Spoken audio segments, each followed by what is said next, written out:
Olá pessoal, olá você aí do canal da Igreja Cosmopolita de Deus.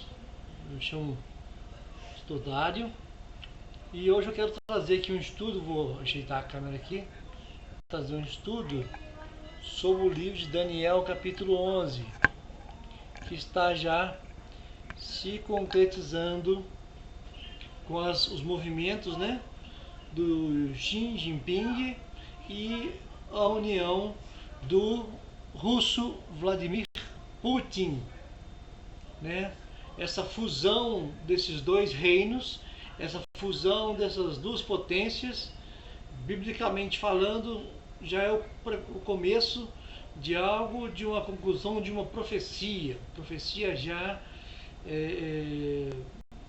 declarada que vai acontecer, Não tem como a gente fugir dessa profecia. E está no livro do capítulo de Daniel, capítulo 11, Acho interessantíssimo esse capítulo, que ele tem pontos interessantíssimos.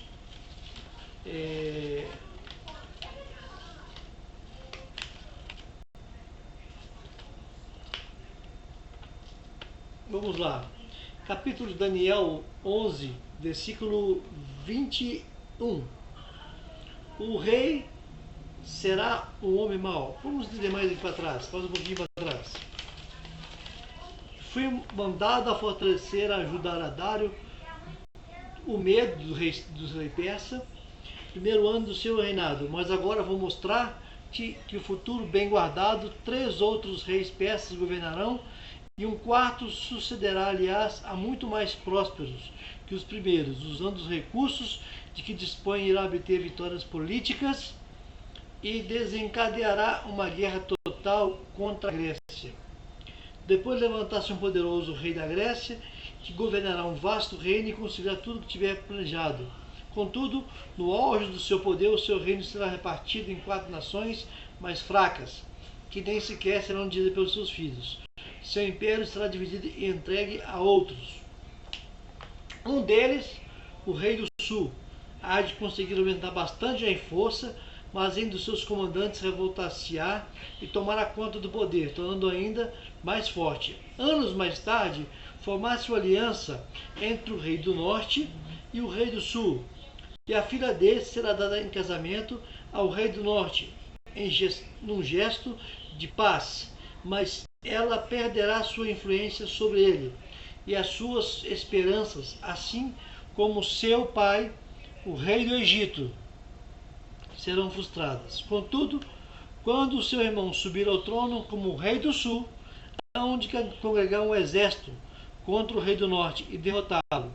Quando regressar do Egito, terá consigo ídolos da Síria, também artigos preciosos de ouro e prata. Durante muitos anos deixará o rei da Síria em paz. Entretanto, o rei do norte invadirá o reino do sul por pouco tempo, pois depressa regressará à sua terra. Contudo, os filhos deste rei do norte ajuntarão um poderoso exército que invadirá Israel e passará ao Egito e as fortificará. Depois, o rei do sul, com grande ira, concentrar-se-á contra as vastas forças do rei do norte e as derrotará. Cheio de orgulho, após esta vitória retumbante, há de chegar a liquidar milhares dos seus inimigos. No entanto, seus sucessos serão de pouca duração. Alguns anos mais tarde, o rei do norte voltará com um exército completamente equipado, muito maior do que aquele que lhe perdera antes. Outras nações se unirão a ele nesta cruzada contra o Egito. Gente rebelde entre os judeus se juntará a ele, cumprindo assim a profecia, mas não serão bem-sucedidos. Então o rei do norte e os seus aliados sitiarão uma cidade fortificada do Egito, conquistá-la, e dos altivos exércitos do Egito serão derrotados. O rei do norte continuará sem ninguém que lhe se oponha. Ninguém será capaz de deter. Entrará também na terra gloriosa de Israel e saqueará. Estabelecerá um plano para o domínio completo do Egito. Acordará também o casamento de uma filha com seu reino. Para isso, que possa melhor conhecer seus intentos, mas não conseguirá. o que posteriormente voltar sua atenção para as cidades costeiras, e tomará delas. Contudo, haverá comandante que o deterá e o fará retirar-se envergonhado. Regressará à sua terra, mas pelo caminho terá problemas e desaparecerá. Seu sucessor será lembrado como aquele que colocou impostos sobre Israel. Depois de um breve reinado, morrerá misteriosamente, nem em combate, nem em disputa nenhuma. O rei a seguir será um homem mau, e não subirá ao trono por sucessão. Olha que interessante isso. Lá atrás está falando do rei do sul, do reino do sul, do reino do norte, das conquistas desses dois reinos, das lutas desses dois reinos, né? Que um vai fazer aliança com o outro, que um vai dar algo em troca para o outro. E o interessante é posteriormente voltar a sua atenção para cidades costeiras, e tomará muitas delas. A Rússia, ela na Ucrânia, na Crimeia, ela atacou principalmente as cidades costeiras. Por quê? Porque as cidades costeiras, elas têm abertura para o mar, primeiramente. Então isso é possível a exportação e importação de produtos através de portos, e também, consequentemente, a Rússia teria então abertura para outros países, a outros mares, que já não tinha. A Rússia estava ilhada, praticamente sem mar, sem nenhuma forma de enviar a sua frota ou seus navios. Agora então ele conquista aqueles portos lá na Ucrânia e na Crimeia. E olha que interessante, e fala assim que o sucessor será lembrado como aquele que colocou impostos sobre Israel. Depois de um breve reinado, morrerá misteriosamente, nem em combate, nem em disputa nenhuma. Ou seja, vai ser retirado, esse reino vai ser arrancado. Agora é interessante, olha, o rei a seguir será um homem mau, não subirá ao trono por sucessão real, tomará o poder através do engano e da intriga. Querido, aqui estamos falando de alguém que não tem a linhagem de Davi, não tem a linhagem de Israel, não tem a linhagem, né, diretamente de Israel. Ele vai subir através da intriga e da mentira. Quem é o pai da mentira? Quem é o pai do engano? Né? É o diabo. E ele vai assumir isso tudo com essa ação do reino do sul e do reino do norte.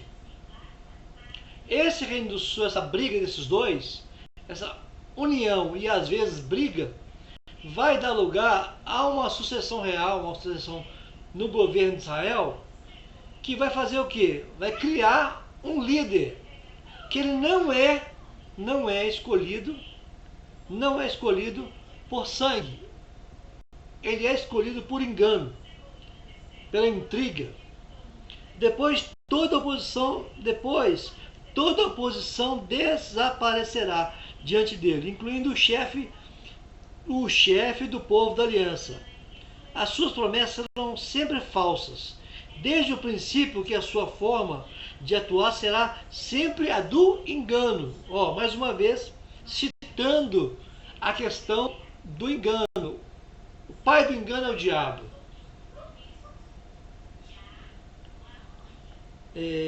Apenas com um punhado de seguidores tornar-se-á poderoso.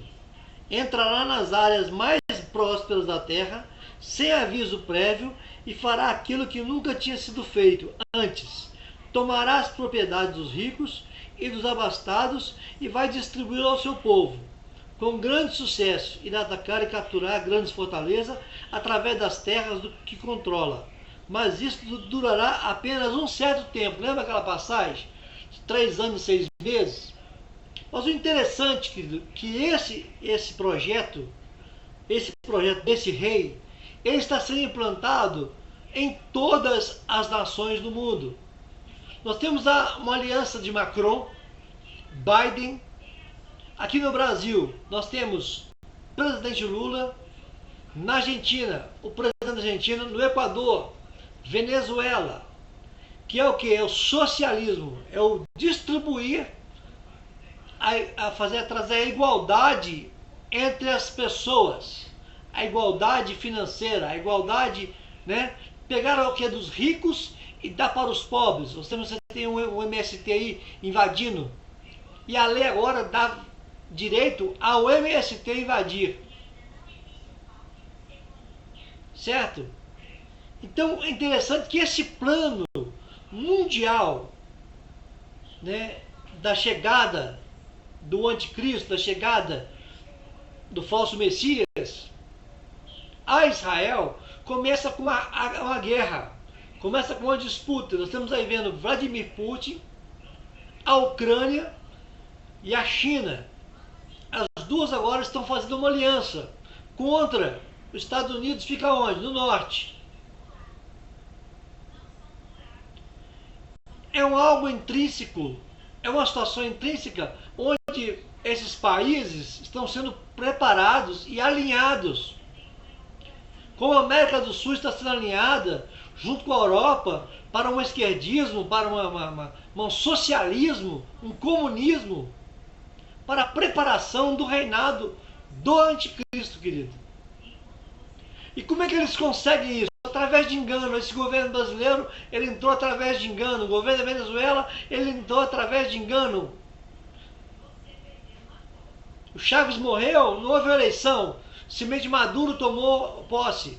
Lá em Cuba, Fidel Castro morreu, não teve uma eleição presidencial. Simplesmente o seu irmão assumiu. Na Argentina, é uma passação de mão um para o outro. Aqui no Brasil, a corrupção chegou no nível de ministérios, no nível de justiça, no nível de parlamento, tão grande, para que este homem que está hoje no poder, que subiu através do engano, da mentira, da falsidade, chegasse ao poder. E agora está colocando os seus também em bancos mundiais. Querido, é um alinhamento que está acontecendo para que este rei, que é um homem mau, vai assumir uma cadeira que vai controlar todas essas nações, que já fazem parte desse projeto, já fazem parte dessa atuação mundial. É o Banco Nacional, o Banco Mundial, é a ONU se preparando para esse alinhamento. Sabe? Isso parte de famílias importantes no mundo, os 13, como a gente fala, né? E essa família, esses ricos, esses poderosos, eles se alinham para que aconteça o plano. Certo? E olha que interessante. Conseguirá conjugar forças e levantar um exército contra o Egito, que também tentará fazer o mesmo êxito, porém enormes conjuras. Formarão contra eles dois a própria casa, irão depor seu exército, será dizimado e muitos serão mortos. Ambos reis conspirarão contra o outro, mesmo à mesa de negociações. Olha que interessante. Estão agora entrando em negociação, estão sentando em negociações a Rússia e o Egito, e a China. E outros países também estão se alinhando junto com eles. Mas um quer destruir o outro. Sabe o que é? É uma aliança falsa. Um quer destruir o outro.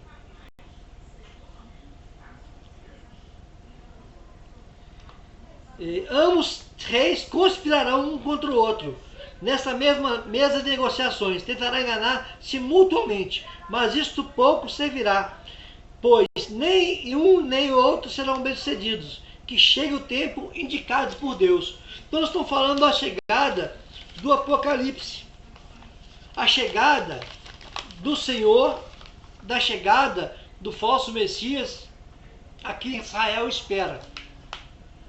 O rei do norte regressará então a casa com grandes riquezas, não sem antes marchar sobre Israel.